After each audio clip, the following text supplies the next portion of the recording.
Bashing government handling of public sector pensions used to be the top of the list for wannabe MHKs looking for an easy vote-winning target. So what, if anything, has changed?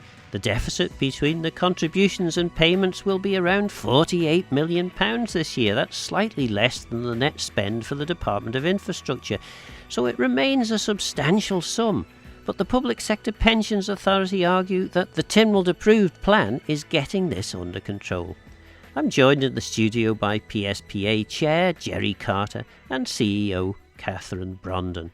So, public sector pensions for most people are basically the fact that we pay in terms of overall taxpayer contribution towards public sector pension through the deficit and the amounts that we pay in terms of employer contributions. That's substantially more than all the small departments of government, with the exception of DOI, health and education, all the other departments put together. That's an awful lot of money that the Manx public is spending. Can that be justified? Yes, indeed it can, because it relates to everybody who's been in the public sector receiving their benefits, which is a lot of people who have worked in government for a long period of time. And when you compare it to a small department, this is a large number of people receiving their pensions who've built up their benefits over 30 or 40 years service within the public sector. So it is a big number, but it reflects the large number of people who have been working in the public sector and the number of people who are entitled to their benefits.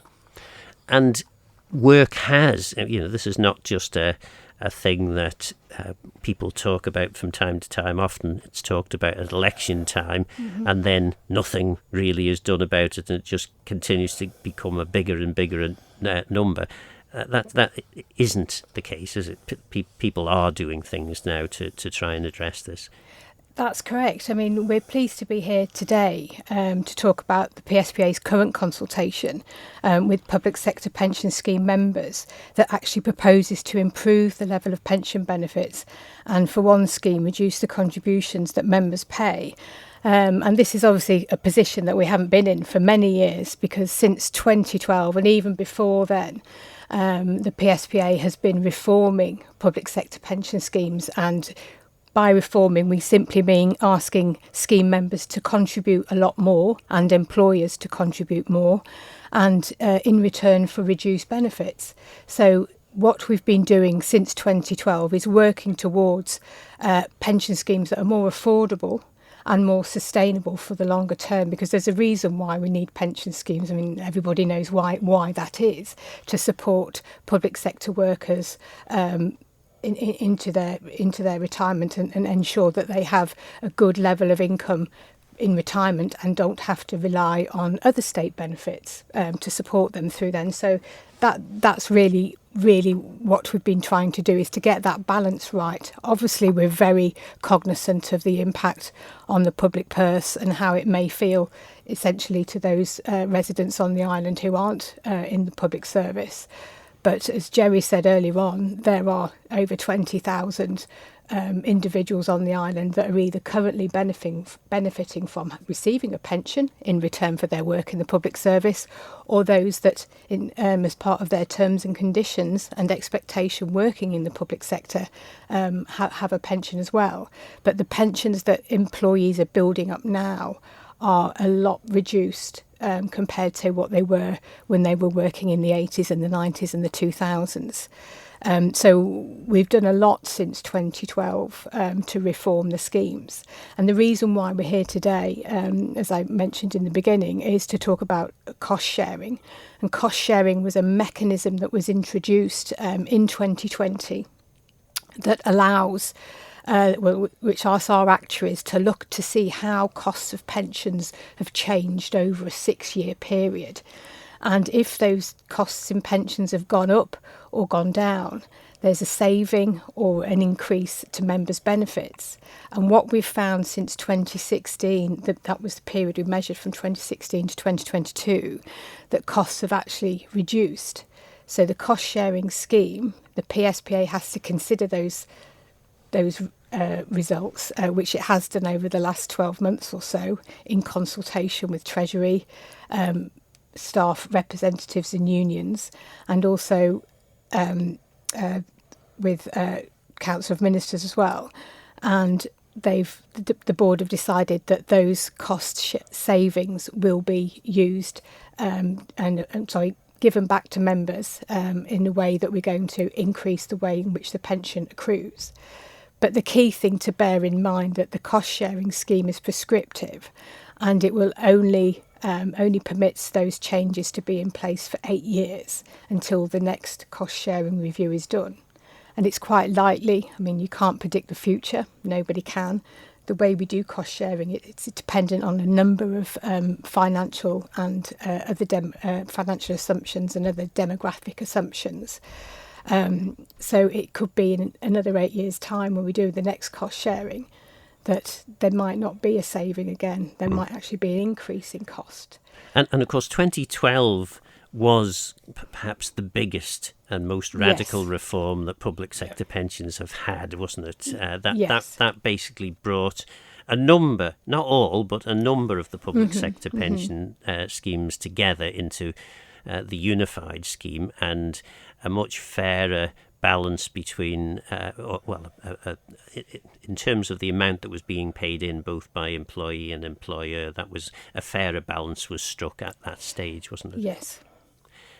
And since then, has the gap in terms of the deficit in public sector pension funding, has that narrowed or widened? Perhaps it's a good way of looking at this is the gap is coming down. The gap has come down significantly, but there are two issues here. There's the funding gap, the legacy, which is the gap that has built up over 40 years, where there were really very low contributions, certainly up until 2012. And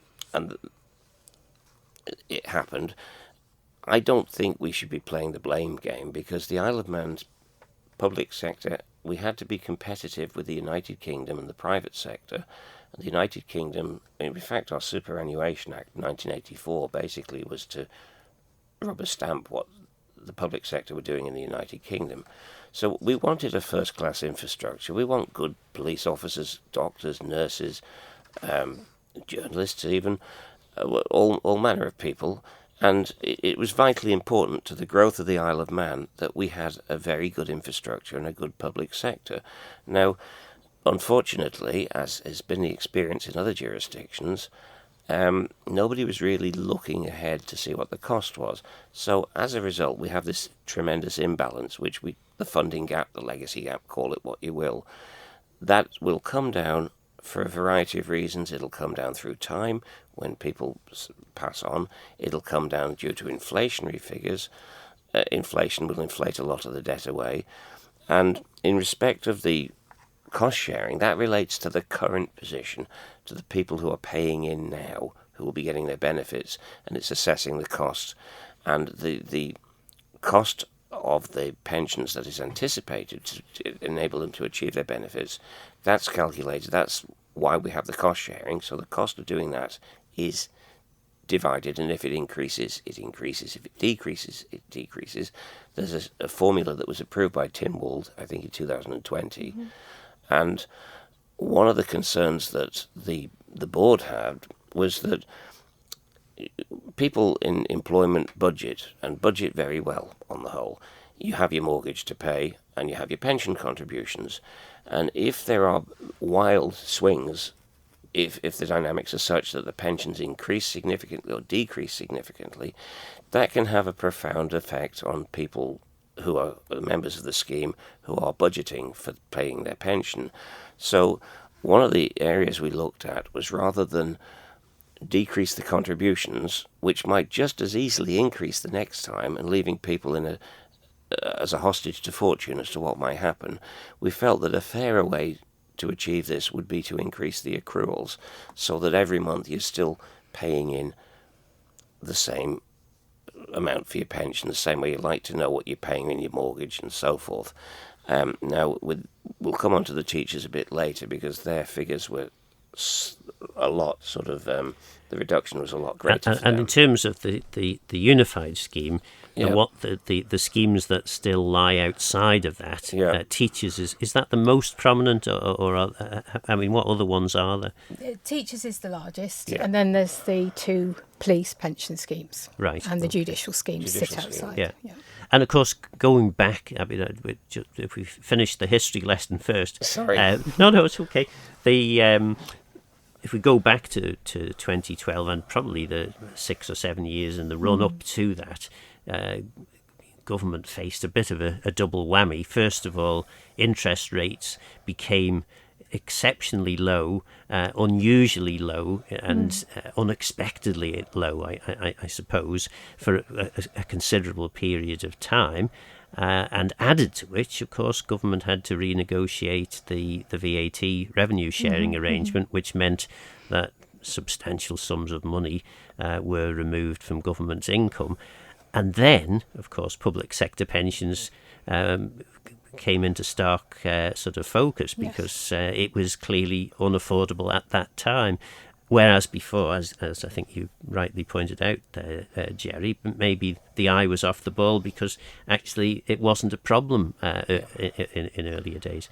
That issue, though, with interest rates, I mean, that would be an interest. Well, certainly for me, it was interesting when I was a minister to discover that these significant deficits can disappear relatively quickly, depending on where your interest rate is. How does that work? I'll hand you over to Kath, because this is technical, but please do not believe that this is going to disappear quickly. We would love it to disappear quickly, but as to use Mr. Thomas's words, there's no silver bullet. Yeah. This is going to take a long time to work its way through.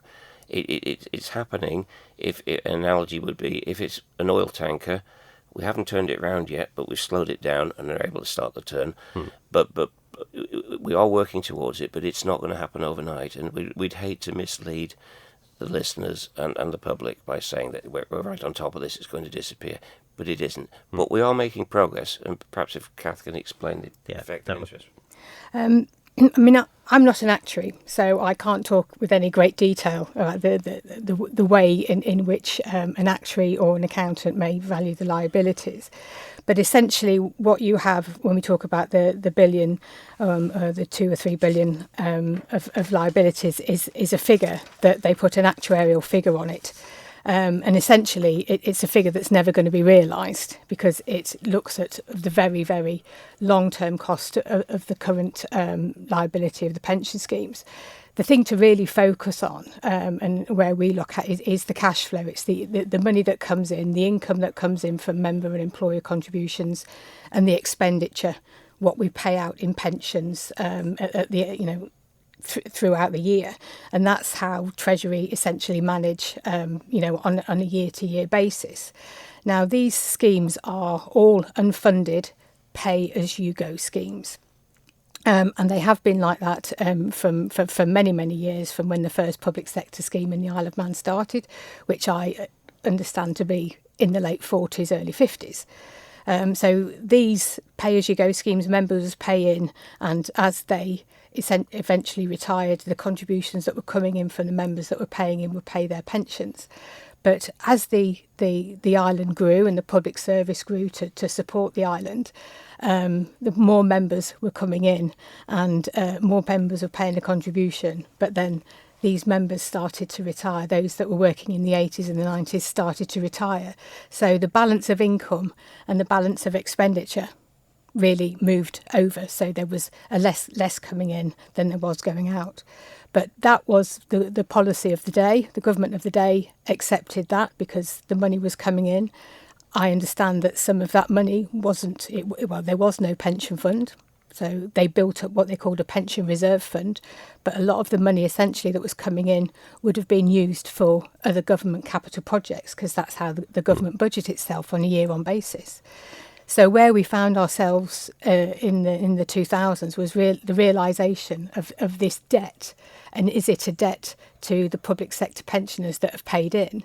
And are what we're doing now, one could say that we're just evening up the balance, because these people, through the policy that they signed up to, and it's not policy, it's legislation, so it's set out in statute, that they would pay that contribution, and in turn the government would give them that benefit. So those members, people might say, well, it is a large cost, but it is actually part of the rules and regulations of the time. So when the PSPA came in 2012, we were charged with putting more accountability. So we have to produce annual accounts, we have to do tri-annual actuarial valuation reports. So we now have a real handle on how the schemes are funding, what the money looks like coming in, what the money looks like coming out. We have projections of what the fund will be in the years to come, because obviously we can't say with any great certainty when people are going to die, when and people of course, are going to leave. All this is a lot easier having one scheme rather than having a dozen or more schemes. I mean, all those schemes, it was to administrate them for the first start, but was very, very, there was, close to 26. Yeah. So getting back to the real question, in terms of affordability and sustainability of the scheme, the last actuarial valuation showed that all the reforms that have been made over the years are having a positive effect on the schemes. The funding gap or the deficit, that's not going to go away. That will go away in time. So what we will find, and what we expect to see, is a build-up. So there will be an increase in that debt because you've got the schemes maturing. So all those pensioners still getting their pension, there'll be more people joining them. And because people are living longer, which is also a factor, because our health services are doing a great job, we've all given up smoking and we're all looking after ourselves. So as people get older, they're going to live longer, so the pensions are being paid for longer. So the mortality elements have an impact on the cost of a pension scheme. And all those things are taken into account, as well as salaries increasing, because as you know, our pension schemes are based on salaries. So as they increase, the cost increase. So all of those factors are taken into account. So that funding gap will go up, but eventually it will start to drop off as the people with the cheaper benefits and those that have paid more for what they're getting come through. So effectively, those are the people from the 2012 reform onwards. Yeah. And the interesting thing, going back to the point, that there's two things. The funding gap is one thing, and that's being managed because we think at the moment, we know at the moment in nominal terms, the funding gap will increase over time. And the cost of the funding gap to the government, i.e. as a percentage of its general revenue, because that's essentially where it's funded from, the impact will eventually go down. So we're not going to see it increase. I think it's just going to steadily increase for a bit, and then it will stabilise, and then it will drop off. So that's being managed under Treasury's medium to long-term funding plan. So they've, after the debates that we had in Tynwald in 2018, when we looked at ways in which we could manage the legacy gap in a different way, it was decided, Tynwald decided, that we'd introduce a DC scheme, which we can talk about, and one of the other things was introduce cost sharing. And today, obviously, that's why we're here to talk about the consultation on cost sharing. But what cost sharing does, it doesn't look at the legacy, because there's only so much you can do. More money coming in, less money going out. That's kind of how the legacy is going to be managed. But what we are looking at is the cost of a pension benefit. So what does it cost? And we put a cost on it, which is a percentage of an employee's pay. And going back to the unified scheme, that scheme was set up in 2012. But what we did do is, from that date, anybody new joined a cheaper scheme, essentially. So they're getting a lower rate of benefit, but paying more than they would have done.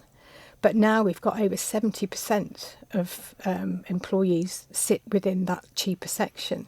So it's really interesting, out of the last sort of 13, 14 years or so, that all the new employees are coming through and they're sitting in that cheaper section. So it's coming through quite quickly. Back in 2012, when we were looking at how we can reform public sector pension schemes, we did one option we put on the table was, let's go really cheap. Let's go in there, cheap scheme, pay a significant contribution, but get a lot less. And there was lots of negotiation with unions and debate about it politically as well. And it was concluded, well, we won't do that. We don't want to go that far. We want to have a balance because we still, as Jerry said at the beginning, we still have to attract and get good people into the public service to provide the range of skills we need. So that was still a factor as well. So recruitment and retention is key as well. And also, we need to ensure that we're supporting our employees into their retirement. It's not a race to the bottom. We have to ensure, I think, that people have a good level of income and then they have a good lifestyle when they retire. And also they're on the island, they're able to pay, support the economy locally and not have the reliance on the state, as if what may happen if they didn't have a good level of income. So getting that balance right, being able to give a good pension scheme offering, but also being able to balance the books and be accountable to the taxpayer, of course, of which many all public servants are taxpayers too. So it's getting that balance right. So in 2012, we didn't go hard on the reforms, but we brought in the unified scheme, and we were already seeing a large and proportion actually, that in of cheaper itself, members coming through. That was quite radical. Yes. At the time, Yes, it was. it was. Yeah. It wasn't For public sector, an it easy ask for the various public sector unions and representatives that were negotiating. I'm wholly independent. I don't have a public sector pension. I could look at this very objectively, and I think a point that perhaps people aren't aware of is that the reforms have only been achieved because we have a very hard-working executive within the PSPA who have built up a very good rapport and a high degree and level of trust and respect with the employees and the employees' representatives. And had the employees, the people who actually are members of the schemes, the public sector, not been as realistic and pragmatic about reforms and been prepared to embrace reforms because they realised it was essential to do that. Had they not been so pragmatic, we would have been in a mess, frankly. And everybody it's fashionable to moan about the size of the public sector and whatever, but please remember that the public sector employees have had a vital role to play in the reforms. It couldn't happen without them, and the reforms have been achieved without one day of industrial action or a single legal challenge in the courts. It's been dealt with by consensus and negotiation, which I always think that's how the Isle of Man works best. Yeah. But that's for another day. But it's and we must not play down the terribly important role that the employees and their representatives have contributed to the reforms that we've achieved. One thing, and I think from what you've already said, it's easy to answer this question, but a question that often comes up when we're talking about public sector pensions is, well, what we need to do is close the scheme for all future entrants because it's unaffordable, it needs to go. So effectively, they buy into a discrete scheme, they pay their contributions in, and at the end of their career, they then get their money out from that scheme. Effectively, that's how it works in the private sector. Why can't that work in the public sector? There is a Treasury insisted that we resourced a defined contribution scheme. Now, if we went back to 2012 when pensions were in a mess, I think a lot of members would have opted to go for a defined contribution scheme. Since the defined contribution scheme, which is an option for everybody, has been introduced, nobody's taken it up. Now, one of the reasons that they've not taken it up, and this was brought home to me recently, is that they now have confidence that the defined benefit schemes, which the unfunded schemes we have, are sustainable and are going to be around. And I think that's a big improvement, and that is a very big endorsement for the success of the reforms that's taken place. If we were to impose defined contribution schemes only, I suppose it could be done. That would require significant legislative changes, Kath, I think it has been considered. So back in 2018, the Cabinet Office and the PSPA submitted a report to Tynwald that sort of set out a number of ways potentially in which we could address the legacy funding gap, and closing the schemes to new entrants and switching to a defined contribution scheme was considered. But it was discounted because of the loss of the contributions from the new employees. So when we did the figures, I think the loss of the income coming in to meet the legacy that we're having to pay for would have been gone. And as well as that, the member contributions, there would have been an employer contribution as well, because the Isle of Man government, like any other good employer, would want to support their employees by paying a contribution. So it would mean that that money would leave government entirely and it would go to a defined contribution scheme. We couldn't administer a defined contribution scheme in-house the way we do our schemes via legislation. They have to be on an insured basis. So one would go to the high street, as it were, and pick a defined contribution scheme that was being sold on the Isle of Man, potentially by an insurance company, one would assume.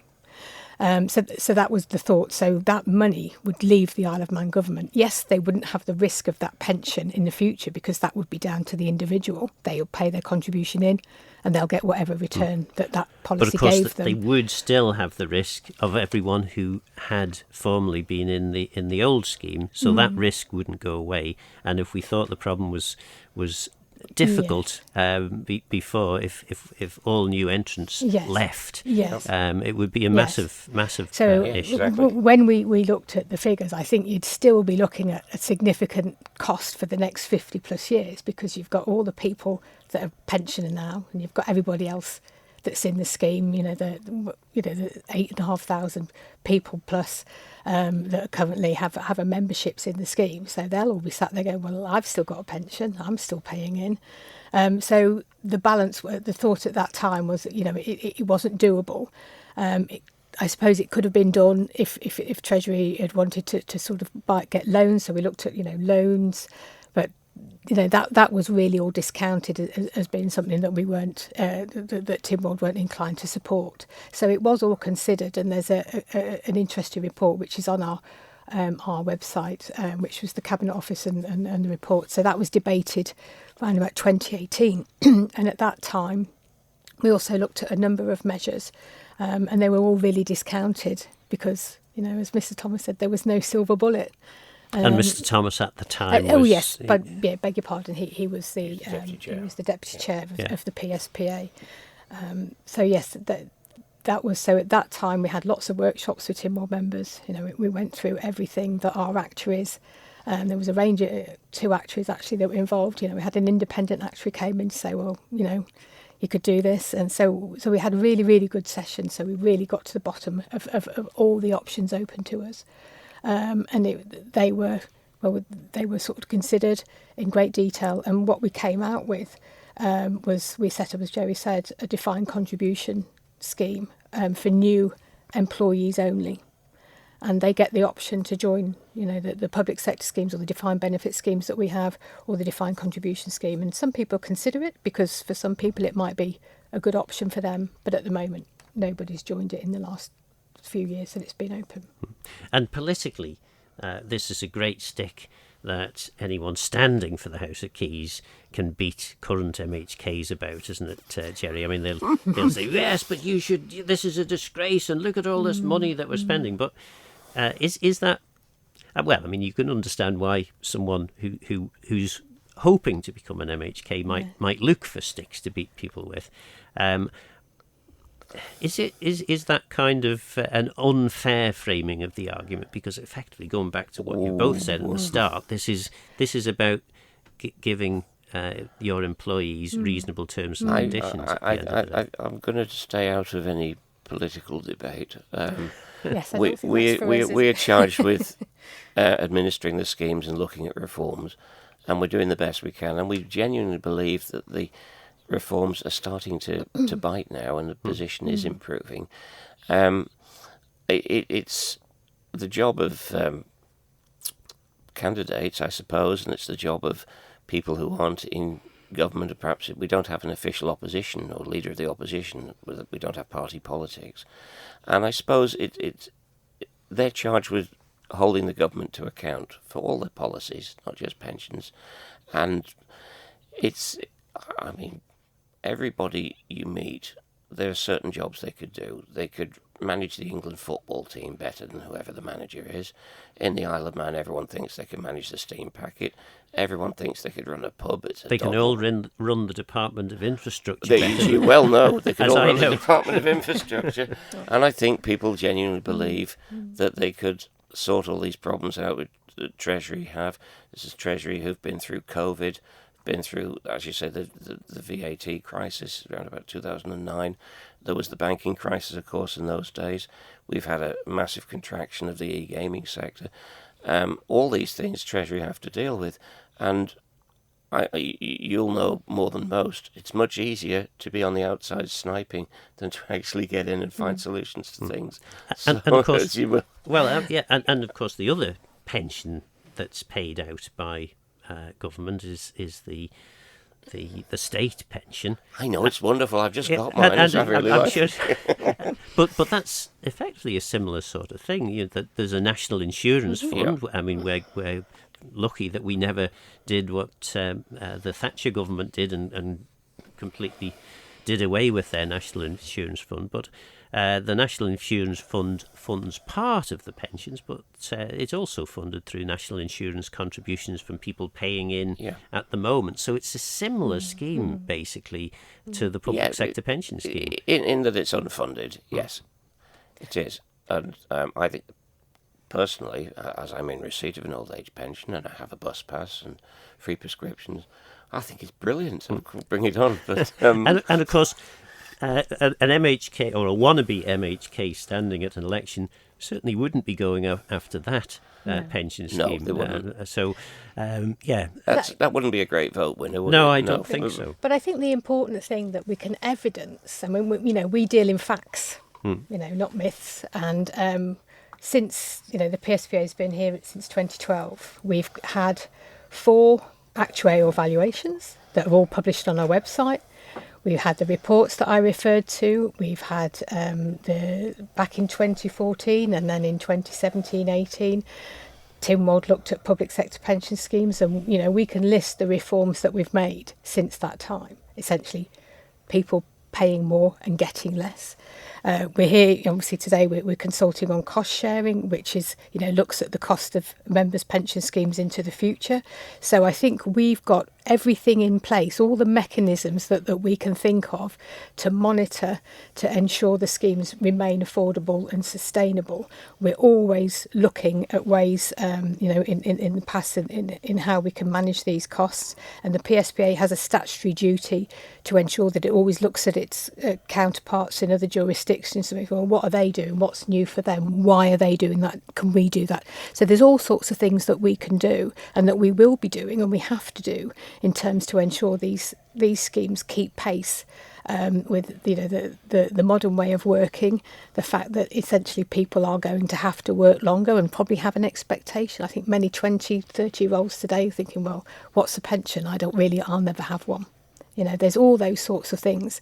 And we're also having to ensure that with the younger generations coming through, that they know that there's this good facility here, because they may not be able to afford to contribute to a pension when they can't afford to save for their own house or to move out and get their own place. So there's all those things that we're dealing with as well, that's very different from a generation 30, even 20 years ago. So we're having to ensure that our pension schemes remain relevant to the younger employees, so the public service can keep servicing and the of course island.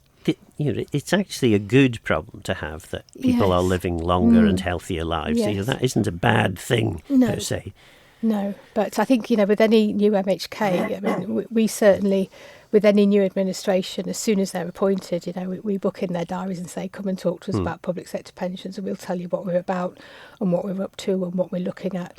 Just to give them some reassurance. They may take it or not. They may not see it as reassurance that we are tackling it, and the PSPA is addressing it and doing as much as we can, working with Treasury, of course, and Council of Ministers to ensure that these schemes remain affordable into the future. And maybe a funding deficit is an unfortunate term, but where are we at in terms of that deficit in the overall, in this year's budget, for example? Well, at the moment, to the last year, it was 48 million.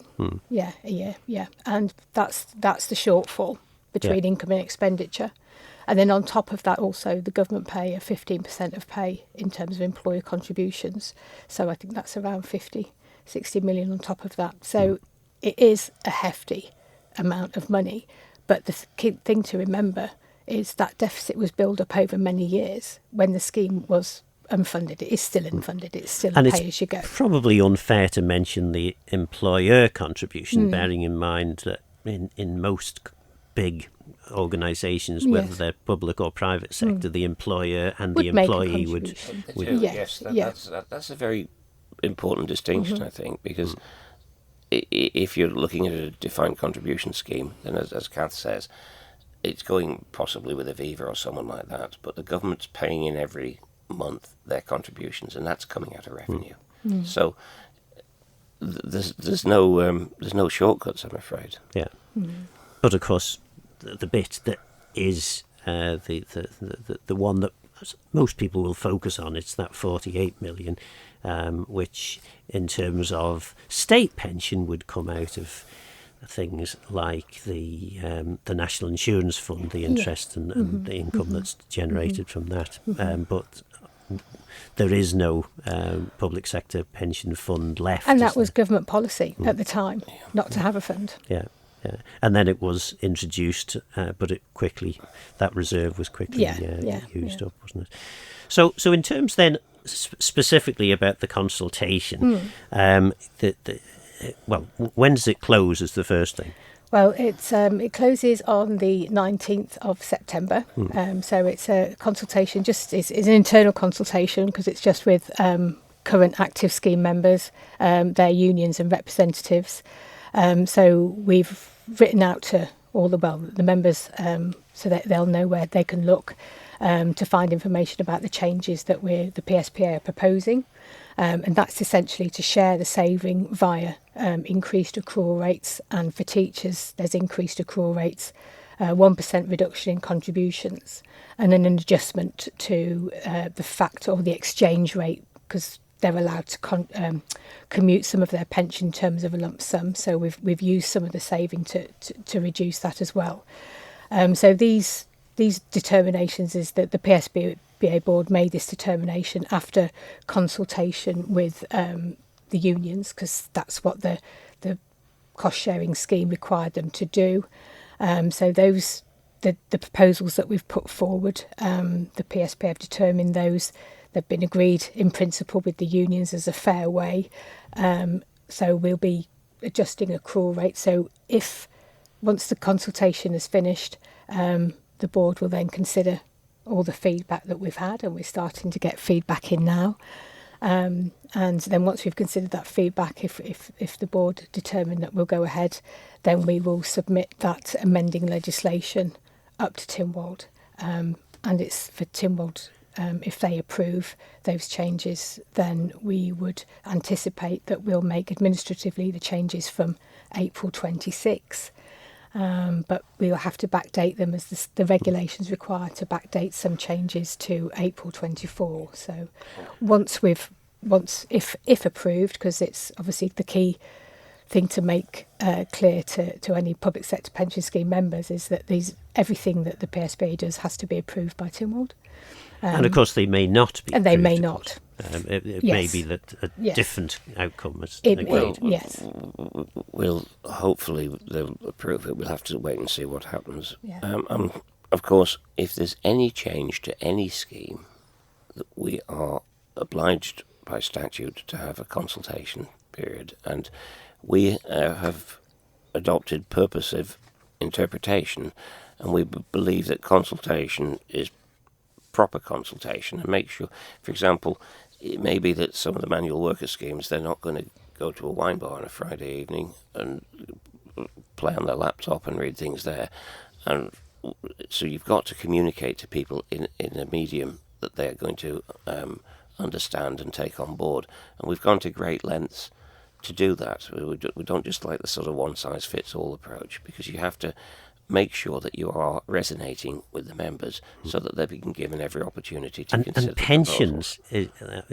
Apologies to Kath on this, but as soon as the word pension is mentioned, I find myself starting to want to drift, to daydream.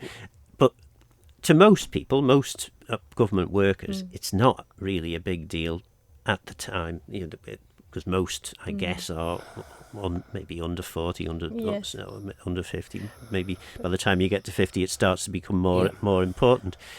But I think over the years we've done a considerable amount of engagement. Obviously, we've had to because of what we've done and in terms of changing. So I think the knowledge and understanding is certainly growing. So I would like to think that there are more people, more public sector employees that know more about their pension now than they ever did. And we also will be introducing a new app, which we're very excited about. So members will be able to have an app on their phone, and they will just be able to sit and look at, they could put in a retirement date, whenever that might be, and get an estimate of what their pension may be. We'll also be able to talk to them about survivors' benefits, cover for death in service. So, are they aware of what happens if they die? Have they done what they need to do? So we'll be able to constantly engage with members, and there's lots of different things that impact pension. If maternity leave, for instance, if there's unpaid maternity leave, that can impact on your pension. So we're doing lots of engagement with members now. So I would say the knowledge base has increased significantly over the last 15 years. I think a manifestation was when the cost sharing was debated in Tynwald. The quality of the debate in Tynwald was extremely high. I remember Steve Roden, the president, saying, "Sorry, Jerry, it's not like that normally." But sorry, I don't want to decry the members or anything. But I was singularly impressed how well prepared and knowledgeable all the members of Tynwald were when debating the subject.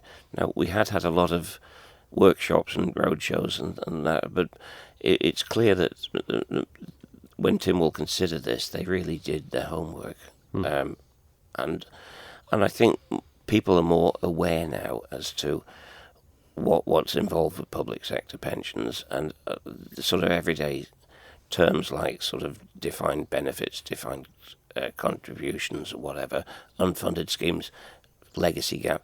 I think the average person, what Deemster Tattersall used to say, the right thinking man on the Douglas horse tram, are far a lot more savvy now, as Kath was saying, and we're very pleased about that, because this is a lot of government, there's a lot of taxpayers' money, and the public are entitled to know what we're doing about it and how we're going about it. And again, I imagine some members of the public will say, well, if there's a cost saving, why are you sharing it back with the employees when it could go to pay off part of the deficit? I think you've already answered the question, but I'll pose that anyway. It's the contributions are towards the employee's future pension, not towards the legacy gap. They're two separate things, and ultimately the contributions are the employee's money. So they've agreed that they'll go for the accruals, because nobody wants a roller coaster effect where your pension contributions go down significantly and then they may go up significantly the next time. It's very hard to budget domestically, so they've agreed that increased accruals will take most of this. But ultimately, it would be like imposing a stealth tax on people in the public sector to pay for previous liabilities that the government have accumulated. And I guess the representatives, the union representatives of the public sector workers would say, if you did pull a stunt like that, oh, well, we'll never trust you again. Well, and that's the thing. And also, it's the regulations, the cost-sharing scheme, which was debated at length, and lots of negotiation and work went into that. And it was a long, hard mechanism and scheme to put together. That dictates that we do what we do. So we can't work outside of those regulations. So essentially, if we did anything different, then I would expect to have legal challenges from the unions and the members. Say, well, that's what you said you'll do, so that's what you do it. And cost sharing is symmetrical, and it's a key important point to make, that the scheme, whilst we may have we've had a cost saving this time, it may not be the case when, if there's another cost sharing which is due in 2028. So we may find, when we look at the assumptions that have been set for that cost sharing, that they haven't been realised. So there may be an increase in cost. So it's important for members to understand that whilst we're giving a saving now, there may not be a saving next time, and it could be an increase in cost. So going back to your question, well, if there's a saving, why isn't it given being back? So if there's an increase, would the same be true? So our members are expecting, if there's an increase, they'll say, okay, well, we understand that. So yes, essentially there could be an increase in contributions, or the rate at which their pension builds up will come down. So the years of having a stagnant entitlement to a public sector pension, so I know when I join on that date and I leave on that date, that's what I'm going to get, those days have gone. So I think there are going to be there will be variations over the years to ensure that we keep that balance of costs under control, and we stay with, and those costs stay contained. And the way we're doing it through cost sharing is to, share the savings, but also pull back when there's an increase in cost. And the other thing to bear in mind, in the past, before cost sharing, any fluctuations in cost would have been met by the government. So if there was a saving, there would have been a saving. So there'd have been less being paid out that year. And if there had been an increase, of course, there would have been an increase. So it's a symmetrical thing. So that's a key point to bear in mind for members as well, because whilst they may get an increase, it may be a different story when the next valuation take place. And it would be unlikely, wouldn't it, when effectively you're going out to ask the public sector workers, the members of the scheme, would you like us to increase the benefit, that they're going to say no? Well, it's an interesting point, because just having a quick look at some of the feedback we've had, people have said, well, is this going to change again? And think, well, yes, it will. And, they said, how do we plan? And that's why, as Jerry said, we haven't touched contributions, because people know what they're paying. They're comfortable with what they're paying, because they're paying it. So let's keep that. So we've kept the contributions, so we've kept the income the same, and looked at changing the accrual rate, which is a cost that won't necessarily be met until those individuals actually retire later in the future. And I think we are getting towards the end of the programme, sadly. Final comment or two then, is the public sector pension safe in the public sector pension authority's hands? Oh, I could be very conceited and say, of course it is. As long as there is goodwill between the employees and the Public Sector Pensions Authority, as long as we have a progressive executive, and it's been a privilege working with several boards who have been very progressive as well, and as long as Tynwald remain prepared to hit the problems head on rather than kick the can down the road, then I think there is an extremely good chance that the public sector pensions will remain sustainable and will become less of a burden to the public purse over a period of time. Yes, I think certainly, as I said, the work that we've done and the changes that we've implemented over the last 15 years, and the way our plans for the future, I think certainly public sector pensions are in the good hands of the Public Sector Pensions Authority. We are a statutory board with a set of statutory responsibilities that we take, very seriously. And we publish our accounts, we do our actuarial reports, we have a great administration team. We've just recently procured a new administration system, which has allowed us to bring us into the 21st century. We're making lots of efficiencies through there. And there will be an app, and we're really, really excited and positive for the future. As Jerry said, working with the board, a progressive board as well, and we hope that we will be bringing lots of ideas in ways that we can essentially make our schemes more appropriate for younger members, but whilst also bearing in mind that we have to keep them affordable and sustainable into the future. And finally, the public sector pension is not overly generous compared with what you might get in the private sector now. We've looked at some figures, and last year the UK government reported that the average pension, I think it was just around about £12,000 a year. And looking at the average pension that we paid out last year in the unified scheme, it just came under about 11,500.